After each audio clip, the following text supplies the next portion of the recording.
Okay, guys, this week I want to have a little bit of a money conversation. When we got started with this whole idea of downsizing and moving our suburban life to downtown life, it was more than just a lifestyle decision. It was also a financial decision. And I got a lot of feedback from you guys saying that you wanted to talk more about what were some of the actual nuts and bolts that came into the conversation. So this is what we're going to talk about today, is what was the comparison of home ownership versus renting. So let's get into it. One thing I want to say is that if you are new to the podcast, if you don't know all of our history, I want you to go back and take a look at the first episode with my hubby. He was a guest on the show where we talked about all the behind the scenes conversations that we went through to make this decision to completely uproot our lives and go for something completely different from what we'd been doing our entire married life, our parenthood life, and come to where we are right now. So this is what it was. We decided that, pretty much the launch for all of this, the whole idea of the melanated midlife, was that we were coming into a season of our lives where we wanted to be completely selfish and center what we wanted to do as compared to where we were previously, where as a household, most of the decisions, most of the guiding lights were all around the upbringing of our family, our children, our boys. And I will tell you right now, those two boys are young men. They have both moved out. They live in their own apartments. Of course, we're roommates. But they are living the college life right now.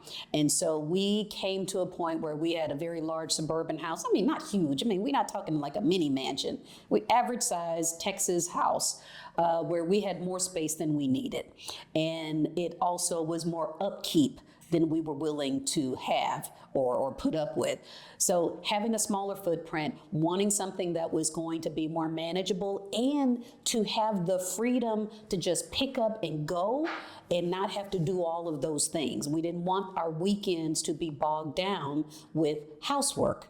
Simple as that. So one thing I will say, there's a couple of things that I want to point out is flexibility is what we were looking for. So what was the flexibility from home ownership to renting? For us, it was more flexible for us to move into a space where we didn't have a huge footprint. And it was a lot that went into that. Like I said, when we downsized, we sold most of our furniture. And you're probably freaking out by thinking that, like, oh no, I love my couch, I love my desk, I love my dining set. I get it. And I'm not bragging or anything. It was a very comfy, cozy house. We renovated twice. I had the kitchen of my dreams, all these, high-end appliances or whatever. It was a house where we were able to open it up, have all the family gatherings, the Christmas parties, big Thanksgiving dinners, all of that. But we got to a point where we wanted something that was smaller. So when we downsized, in order to move into a smaller space, we had to sell most of our stuff. So basically, we only kept about a third of our household belongings. And everything else, we had multiple living room sets, we had multiple bedroom sets, stuff in the garage, all sorts of equipment for hosting big dinners, all the appliance graveyard where we had juicers, we had multiple coffee makers, things like that. We sold most of it.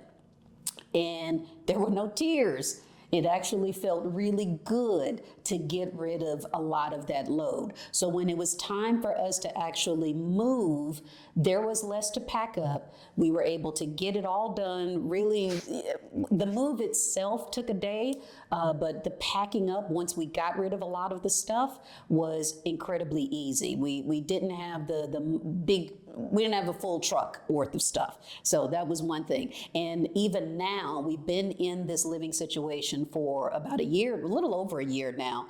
And if we decide that we want to pack up and go to another location, it's not a big daunting process. We have that flexibility to pack up all over again. It's not going to take a lot of time and effort, and we can just move into a new space and it not be the big sweat, the big headache, the big time commitment that it would have been if we were packing up a 4-bedroom house.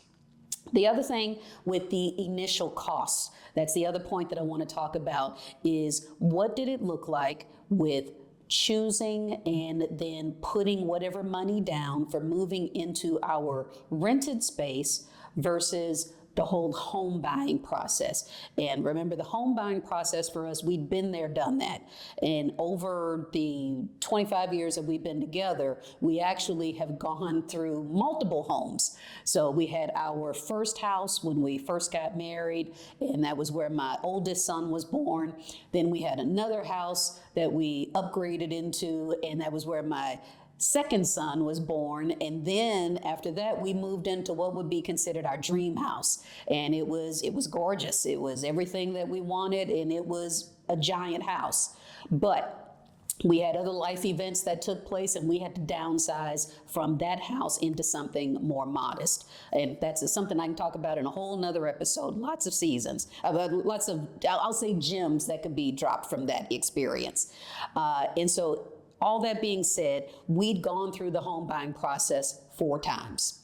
So we knew what the process was. We knew the emotional and financial commitment that goes into pretty much laying out everything about your finances, everything about your salary, your earning potential, your credit history. I mean, the banks go through your dirty draws to see, are you qualified to pay this mortgage every single month? So we were no strangers to that process. But when it came time for us to move into our rented home, there was no process really. It was all about filling out an application. There was a certain income to debt ratio that you had to meet, and then you paid a deposit and you were in. So the initial costs really weren't any. There was no real down payment. There were no closing costs. We weren't paying any agent that was going to speak on our behalf. It was just a matter of getting, passing whatever that initial debt to income ratio and then paying a deposit to get into our new home. So the initial costs were very, very minimal. Now, the monthly costs, I will say this because there's a lot of folks, and I'm sure you're probably saying some of the same things that I said initially, is that what you're paying in rent, you could have a mortgage for far less. And yes, that is completely true. What we pay in rent is more than our home mortgage. But the home mortgage is not the only thing that we had to pay out every single month. We had the mortgage, we had our HOA fees, there's the taxes, there's the larger energy costs. And let me pause right there to let you know, we live in Houston, and you probably know that Houston is 100-degree temperatures in the middle of August and July, during this, pretty much from summer, I'll say early spring through early fall, it is just triple-digit humid temperatures in Houston like crazy. And your energy bill is going to be something that you cry over in this town. And our situation was no different from anyone else. As a matter of fact, our highest energy bill at its peak was $700. Okay. Pick you up off the floor. Let me tell you, yes, it was not a giant house. We didn't have the big high ceilings. It wasn't open windows and everything. We were very conservative with the way we cooled our house. And still, at its peak, it was $700 to cool that bad boy down. That was 100-degree temperatures, humidity, all the things. We did everything that we were supposed to do. We actually have a family member that owns an HVAC company, so all of the things that we were supposed to be taking care of, yes, we did it, but that was a cost that we had to budget in every year, every month, in addition to our mortgage. So that's another thing. Lawn care. We had a big backyard, big front yard, and my husband just could not dedicate the time and energy to cut his own yard anymore, which that's a whole thing. He can tell you the story about how he had to emotionally let that task go. So we have lawn care that we have to pay for, pest control that we pay for. All of these things go into the overall monthly output when you are a homeowner. You don't package all of those things into one bill. That's your mortgage. Then you add all of these other things on top of your mortgage. So with what you're putting out every single month, it's still a dollar amount that all adds up to. So when we went into renting, and you were thinking about, okay, the rent is going to be more expensive, but then you look at what we were putting out with the mortgage, the lawn care, the energy, the HOA, the taxes, all of that, it ended up really being almost the same output every month. So it was kind of a wash for us. And once we did the actual dollars and cents comparisons, I'm a teacher, it's like putting a T-chart together. Once we did that dollar for dollar budget comparison and realized that we actually would not be spending any more or any less money by coming into a rental situation, it started to look a lot easier. Now, I will tell you that as far as the long-term commitment is concerned, we don't intend to be renting in a high-rise luxury apartment forever. It's really, really fun right now. We are loving the ease and the flexibility that we have, but we know that this was really something that we just wanted to do for a few years. We wanted to be able to go out and enjoy the city and the entertainment, the restaurants, the proximity to other friends and outings that we wanted to be close to. But we do realize that eventually we probably will go into some other home situation, but it might look a lot different from what it did 25 years ago. So long term, I will say that one benefit that you have of renting over a more long-term homestead is you run the risk of there being some type of declining elements within a space, within a neighborhood, within your initial place that you choose to live. But when you're renting and things don't look right after a year or whatever, you pack up and you leave. You can go someplace else.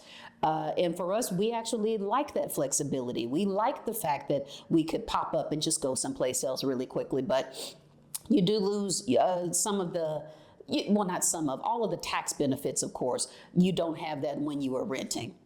But what you do gain is lifestyle. That's a point that I want to make for you as well, is that what we gained in our new lifestyle felt really, really attractive. So as I said, in our home, yes, we renovated, we got it tricked out pretty much exactly as we wanted it, got all my customizations that I'd dreamed about for years and years, but we never had things like a pool.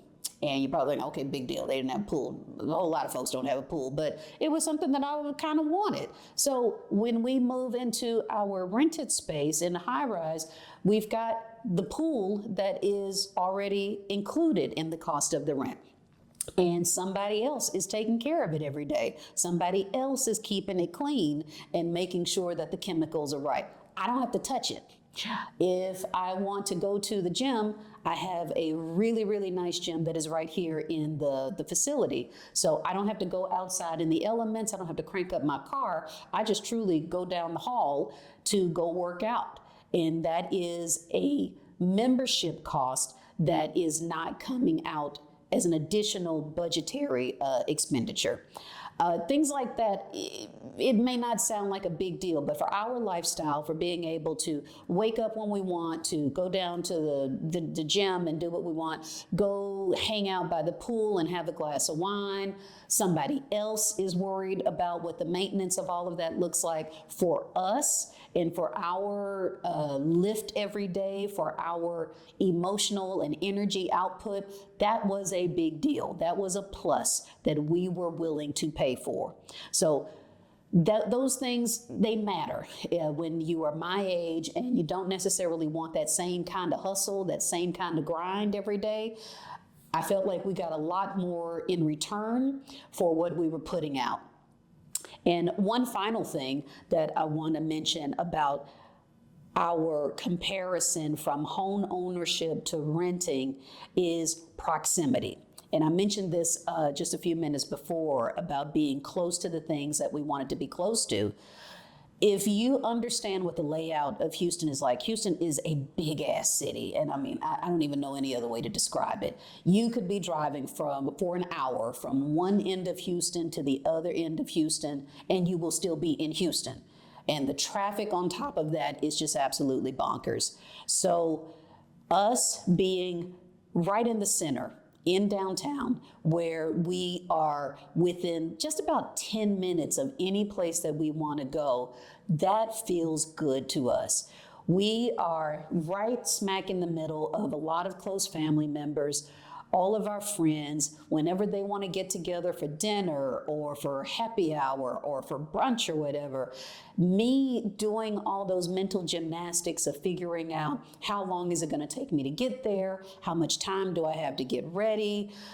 Can I walk possibly? Can I Uber if I really want to relax and let go? All of those things are just real simple decisions these days. And because the two of us both work from home, like I said, we don't have to actually leave our apartment in order to earn a living. It makes it much more doable for us to reach one of our ultimate goals, which was to go down to a one-car household. And we have been able to do that this year. We have one car that we share between the two of us, and even that one car doesn't get cranked up every single day. As a matter of fact, this past week, as we are filming this right now, I can say that we probably used the car 3 days out of 7.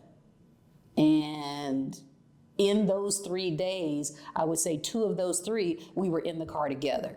So there are times when we even question, do we even need one car? But we're gonna take this in baby steps. So we'll decide maybe this time next year, I'll film an update to this to let you know, did we go down to a no car household? But for now, one car is working out really, really well, and we're just enjoying it. So couple of things just to recap some of the points that I've made today between comparing home ownership to our rented home lifestyle is we feel like we gained a lot of flexibility. We're able to pack up and go someplace if we decide that this isn't for us, if we want to do something else, maybe we want to go into another home, maybe we want to go into a townhouse or whatever. If we decide that we want to change it up next month, we're able to do it really, really quickly. The initial costs of going into home ownership versus a rental home, the initial costs were pretty much next to nothing. It was not the same drawn out process that it is for home ownership, and our monthly comparison between what we would put out budget wise for home ownership and all the maintenance costs, all the taxes, HOAs, ended up being nearly identical to what our budgetary output is with our rented home. So do we own it? No. Is it something where we are gaining equity? No. So if any of those things are really important to you at this stage in life, then maybe rented home, I'm saying rented homeship, I'm making up words on the fly here, but maybe going into a rented home is not for you at this season of life. But remember, we're coming from being homeowners over the last 25 years, and that was actually something that we wanted to move away from. But as far as the long-term costs are concerned, it's up to what you are building towards. Are you trying to build equity? Are you trying to have something that you would eventually pass down to your kids? Is it something that you want to be able to borrow against later on in the future? Do you want to be able to customize it like we did and go through a renovation where you knock down walls and make a bigger kitchen or trick out your appliances? If those are things that are important to you, then maybe home ownership is a better choice. For us, we've done all those things, and we wanted something where we weren't going to have to touch any maintenance or any customizations anymore. We wanted a break from it.